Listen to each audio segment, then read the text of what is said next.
चलो આપણે આગળ જોઈતું આગળના લેક્ચરમાં કે બહુપદીના अलग अलग પ્રકારની કઈ કઈ બહુપદી જોઈ હતી આપણે સુરેખ બહુપદી દ્વિઘાત બહુપદી અને ત્રિઘાત બહુપદી અને બધાના વ્યાપક સ્વરૂપ જોયા હતા હવે આપણે એના શૂન્યો વિશે જોવાનું છે શૂન્યો એટલે બીજ તેના માટે શૂન્યો અલગ અલગ રીતે મળે છે એમાં પહેલી રીત છે આલેખની રીત એટલે કે ભૌમિતિક રીત શૂન્યો એટલે બીજ બીજ એટલે કે x ની કિંમત એના આપણે કહીએ શૂન્યો तो चलो આપણે પહેલા જોઈએ બહુપદીના શૂન્યનો ભૌમિતિક એટલે આકૃતિ દ્વારા શું અર્થ છે તે તો જો સુરેખ બહુપદી જોયું આપણે આગળ તો સુરેખ બહુપદીનું વ્યાપક સ્વરૂપ કયું છે ખબર છે આપણને ax + b એને અને આગળના લેક્ચરમાં પણ આપણે એની સાબિતી લીધી હતી ને એક જ શૂન્ય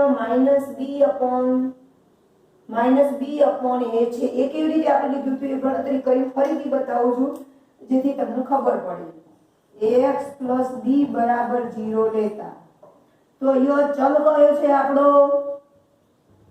ચલ કયો છે x a અને b તો સહગુણકો છે એટલે કોઈ સંખ્યાઓ છે તો x ને આપણે સૂત્ર કરતા બનાવીએ તો +b છે બરોબરની સામેની સાઈડ જાય એટલે -b बराबर ने वच्चे गुणाकारનો સંબંધ છે એટલે x ની આગળ a છે એટલે કયો જશે છેદમાં -b/a જો x ની કિંમત મળી ગઈ શું મળી -b/a એટલા માટે સુરેખ બહુપદીને એક જ શૂન્ય કયું છે -b/a છે તે આવા સુરેખ બહુપદીને આપણે y તરીકે લઈએ તો જો આગળ y લખી દઈએ y = x + b નો આલેખ એનો આલેખ કેવો મળશે તો નો આલેખ સુરેખ મળે છે સુરેખા અથવા તો એને શું કહીએ આપણે અથવા રેખા મળે આપણે ઉદાહરણ સ્વરૂપ લઈએ છીએ આલેખ x અક્ષને જે બિંદુમાં છેદે તેના एक्स्याम तेनो एक्स्याम के શું કહેવાશે શૂન્ય કહેવાય ઉદાહરણ સ્વરૂપ આપણે લઈએ હવે આલેખનું કામ રિયલમાં ખરેખર આલેખ પોથીમાં આપણે કરવાનું છે પણ લગભગ આમ આલેખ મોટા ભાગે પૂછાતા નથી પણ આપણે જ્યારે આપણે રૂબરૂ મળીશું ત્યારે આપણે આલેખનું કામ કરીશું અને અથવા તો પરીક્ષા હશે કદાચ પહેલી પરીક્ષાના પહેલા જો જરૂર પડશે તો આપણે પછી લઈ લઈશું बराबर पण આપણે એ ડાયરેક્ટ લઈએ છે અને તમે આલેખ બધાય દોરેલા છે 9મા ધોરણમાં 8મા ધોરણમાં તો જુઓ આની સમજ લઈએ આપણે કે સુરેખ બહુપદીનો આલેખ કેવો મળે તો આપણે જોઈએ સુરેખા અથવા તો એને શું કહેવાય રેખા રેખા એટલે આમ કહેવાય સીધી રેખા ગમે ત્યાં મળે ઊભી મળે આડી મળે તો એના માટે આપણે જોઈએ ના પણ ટૂંકો પ્રશ્ન પૂછાય પરીક્ષામાં જુઓ આપણે ઉદાહરણ સ્વરૂપ લઈએ આ કયો અક્ષ કહેવાય x અક્ષ આ કયો અક્ષ કહેવાય y અક્ષ આ x x' આપણે લખતા હતા ને y y' ઉદાહરણ સ્વરૂપ આલેખ આપણને આમ મળ્યો ચલો આપણે દોર્યું તો વેલ્યુ લઈ બરોબર તો આ આલેખ કેવા આકારનો છે બોલો તો રેખા અથવા સુરેખા એટલા માટે એનો સુરેખ કહેવાય છે तो आ रेखा से रेखा x अक्ष ने ज्या बिंदु में छेदे तो यो x अक्ष ने यो बिंदु में छेदे छे समझी लो x अक्ष ने जे बिंदु में छेदे ए बिंदु ने શું કહેવાય એનું શૂન્ય જો થિયરીમાં પણ આપણે થોડું ફરતી ક્લિયર કરી લઈએ સુરેખ બહુપદી હોય તો એનો આલેખ ફરજિયાત શું મળે રેખા અને આ આલેખ x અક્ષ ને જે બિંદુમાં છેદે આ x અક્ષ અને જે બિંદુમાં આ બિંદુમાં છેદે તેનો एक्स्याम के शून्य एक्स्याम कयो कहेवाय यो 1 तो एनु શું કહેવાય શૂન્ય કહેવાય તો શૂન્ય કયું કહેવાય यो 1 કહેવાય અને શૂન્યની સંખ્યા પણ કેટલી છે 1 ચલો આપણે બીજો આલેખ લઈએ સમજવા માટે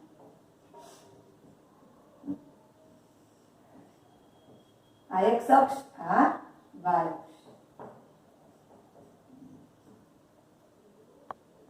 હવે જુઓ આપણે સમજી લો કે આપણને આલેખ આ રીતે મળ્યો આ રેખા મળી. તો પેલો પ્રશ્નનો પરથી એ પૂછાય કે આને કેટલા શૂન્યો છે? કેટલા શૂન્યો છે? તો એના માટે શું જોવાનું કે રેખા x અક્ષને કેટલા બિંદુમાં છેદે છે? એક જ બિંદુમાં. અહીંયા છેદે છે. આ તો કયા અક્ષને છેદે છે? y અક્ષને. એટલે આપણે પેલી કન્ડિશન આપી છે x અક્ષને જે બિંદુમાં છેદે, તો ફક્ત x અક્ષને જ જોવાનું. x અક્ષને જે બિંદુમાં છેદે એ બિંદુને શું કહેવાય? એ આલેખનું શૂન્ય. તો અહીંયા કેટલા શૂન્ય મળે છે? 1. અહીંયા પણ કેટલા શૂન્ય મળે છે? 1. એવી જ રીતે આપણે બીજા બે ઉદાહરણ લઈએ. બરોબર? તમને ખ્યાલ આવી જવો જોઈએ. આલેખ આકૃતિ ઉપરથી સમજ કેળવવાની છે. ચલો એવી રીતે અહીંયા લઈએ.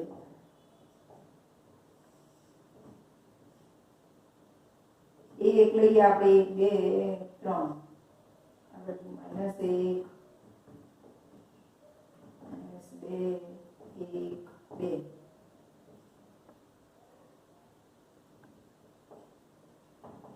સમજી લો કે આપણને આલેખ મળે છે આ રીતે રેખા.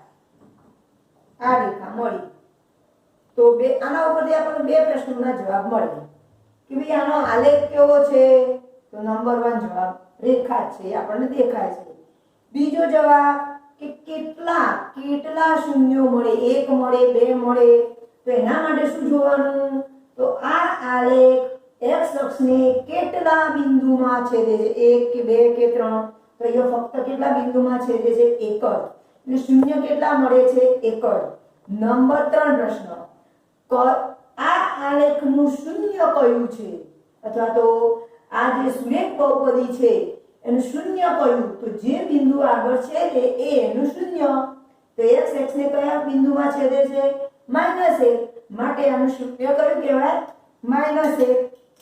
ચલો બીજો લઈએ આપણે. આનો આલેખ આ રીતે મળ્યો. તો જુઓ આ આલેખ કયા અક્ષને છેદે છે? વિચારો. પહેલો પ્રશ્નનો આપણો જવાબ એ છે કે આલેખ કેવા આકારનો છે? તો આપણને ખબર પડી ગઈ કે રેખા.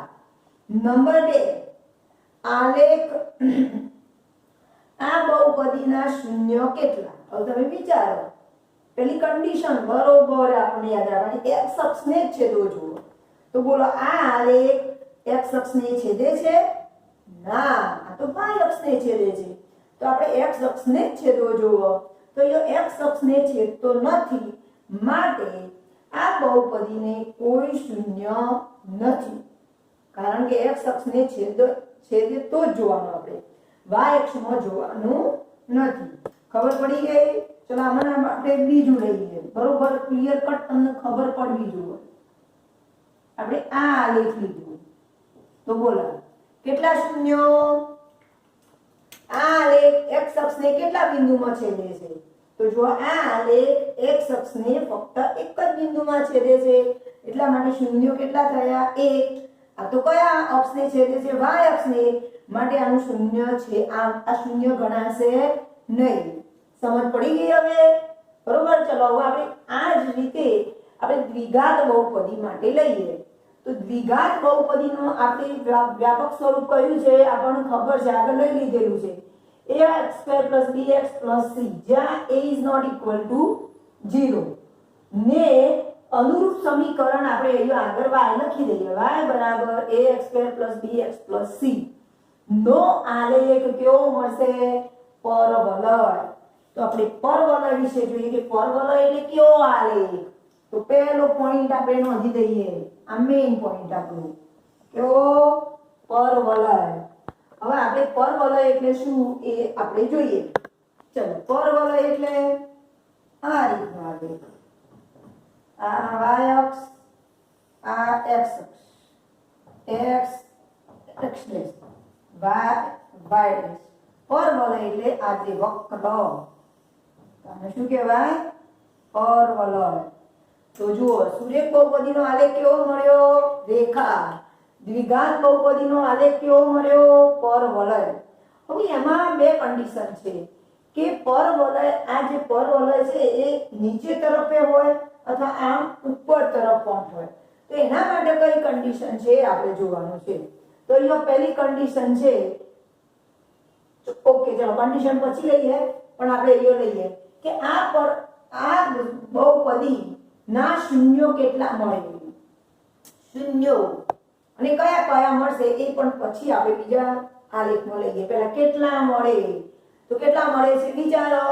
આપણે કન્ડિશન આપી દીધી છે કે પરવલય x અક્ષને જે બિંદુમાં છેદે, x અક્ષને જે બિંદુમાં છેદે તેનો x યામ શૂન્ય ગણાય. તો જો અહીંયા કેટલા શૂન્યો મળે છે, આ આલેખ બે બાજુ છેદે છે 1 અને 2. તો અહીંયા કેટલા શૂન્યો છે, બે શૂન્યો મળે. કયા મળે એ આપણે અહીંયા કિંમત નહીં લીધી એટલે ખ્યાલ નહીં આવે, આગળ જોઈએ આપણે.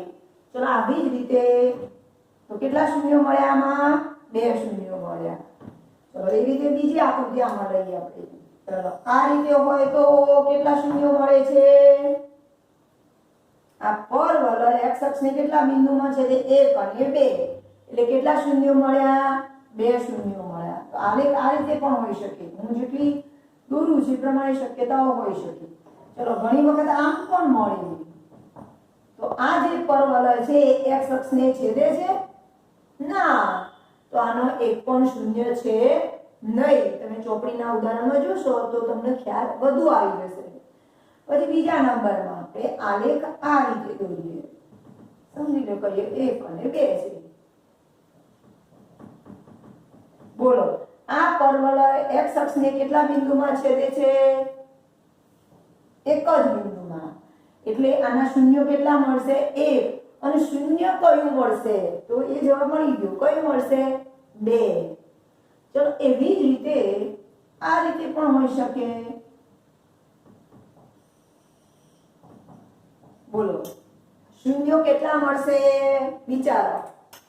આપણે તો ફક્ત કોના ઉપર ફોકસ, આલેખ x અક્ષને છેદવો જોઈએ. તો છેદે છે ના, તો એ કોને છેદે છે, y અક્ષને છેદે છે. એટલા માટે અહીંયા x અક્ષને છેદતો નથી, એટલા માટે આ બહુપદીને એક પણ શૂન્ય નથી. તો ખબર પડી ગઈ. ચલો તો પરવલય જેટલા x અક્ષને જેટલા બિંદુમાં છેદે એના શૂન્યો. તો કેટલા કેટલા શૂન્યો હોઈ શકે, તો દ્વિઘાત બહુપદીનો આલેખ x અક્ષને 0 0 બિંદુમાં છેદે, 1 માં 2 બિંદુમાં છેદે તો તેના શૂન્યો કેટલા કહેવાય, તો તેના શૂન્યો 0 કહેવાય, 1 કહેવાય અથવા 2 કહેવાય. છેદે તો શૂન્યો 0 1 2 કહી શકાય. આપણે હમણાં ઉદાહરણમાં જોયું, એકમાં 0 આવતું હતું શૂન્ય, બીજામાં 1 આવતું હતું, ત્રીજામાં 2 આવતા હતા. બરોબર. ચલો આ બે કન્ડિશનની આપણે શરત જોઈએ કે અહીંયા લખ્યું છે a ગ્રેટર ધેન 0. એ એટલે કોણ, એ એટલે દ્વિઘાત બહુપદીમાં x² આગળનો સહગુણક. ઉદાહરણ સ્વરૂપ લઈએ આપણે px બરાબર અહીંયા હોય અથવા તો y બરાબર લઈએ તો પણ ચાલે, અને px બરાબર લઈએ તો પણ ચાલે. y બરાબર 7x² માઈનસ 8x માઈનસ 9. જુઓ a એટલે x² આગળનો સહગુણક, a એટલે x² આગળનો સહગુણક કેટલો છે 7. તો અહીં a બરાબર કેટલા છે 7 છે, માટે 7 એટલે ધન છે. ધન એટલે શું કહેવાય, ગ્રેટર ધેન 0. એની કિંમત કેવી છે, ગ્રેટર ધેન 0. એટલે આનો આલેખ કેવો મળશે, જુઓ ગ્રેટર ધેન 0 હોય તો આલેખ કેવો મળશે, ઉપર તરફ ખુલ્લો. આલેખ ઉપર તરફ આ રીતે વક્ર મળશે, ઉપર તરફ ખુલ્લો વક્ર મળી. ખબર પડી ગઈ કે આપણા આલેખ હોય અને ગમે તે રીતે એક્ઝેક્ટ આપણે દોરવું હોય તો પછી આના બિંદુના લઈ આલેખ પત્ર ઉપર દોરવું પડે. તો આ ઉપર તરફ આ રીતે એનો આલેખ મળે. ચલો નંબર 2 બીજું આપણે ઉદાહરણ લઈએ. y બરાબર અહીંયા લઈએ આપણે -4. બોલો અહીંયા a એટલે કોણ? x² આગળનો સહગુણક. તો અહીં a એટલે કેટલા છે? -4. એટલે ઋણ કહેવાય. ઋણ એટલે બધી ઋણ સંખ્યાઓ લેસ ધેન 0 કહેવાય. એટલે a કેવો થયો? Less than 0. એ લેસ ધેન 0 છે. તેથી આલેખ કેવો મળશે? જુઓ, a લેસ ધેન 0 નો આલેખ નીચે તરફ ખુલ્લો. તેથી આલેખ એટલે નીચે તરફ એટલે કોની નીચે તરફ? આલેખ નીચે તરફ ખુલ્લો મળે. ચલો એનું આપણે ઉદાહરણ સ્વરૂપ આલેખમાં જોઈએ. તો જો આ રીતે નીચે તરફ ખુલ્લો મળશે. આ રીતે ખ્યાલ આવી ગયો આ શબ્દની સમજ આપણને આલેખમાં.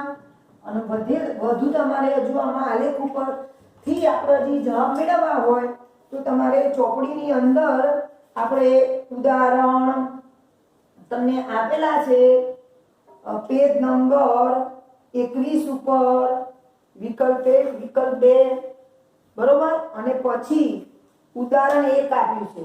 તો ઉદાહરણ 1 માં આકારો આપ્યા છે એના પરથી તમને ખબર પડી જશે. પછી બીજું કે સ્વાધ્યાય 2.1 એ આપણે લેવાનું છે. એ પણ આ રીતે આલેખ ઉપરથી છે. ચલો ત્રીજો કયો બાકી રહ્યો? ત્રિઘાત બહુપદી માટે. હવે સેમ રીતે દ્વિઘાતની જગ્યાએ હવે ત્રિઘાત. ત્રિઘાતનું વ્યાપક સ્વરૂપ કયું છે? ax3 bx2 cx d નો આલેખ આપણે વક્ર મળે. વક્ર એટલે કે જે આપણને ચોક્કસ એનો આકાર છે નહીં એટલા માટે આપણે વક્ર લખ્યો. ચલો આમાં પણ પેલાની જેમ x અક્ષને વક્ર x અક્ષને જેટલા બિંદુમાં છેદે તેટલા તેના શૂન્યો હોય.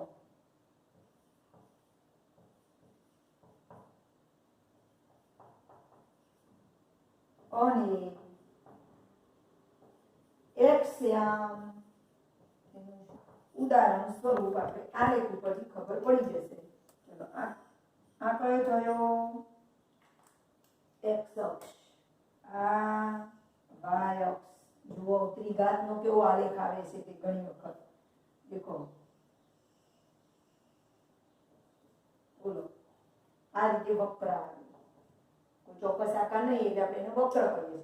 તો x અક્ષની કેટલા બિંદુમાં છેદે છે? અહીંયા જુઓ આ 1 2 3 એટલે એના શૂન્યો કેટલા થયા? 3 શૂન્યો. એવી રીતે અહીંયા બીજો લઈએ આપણે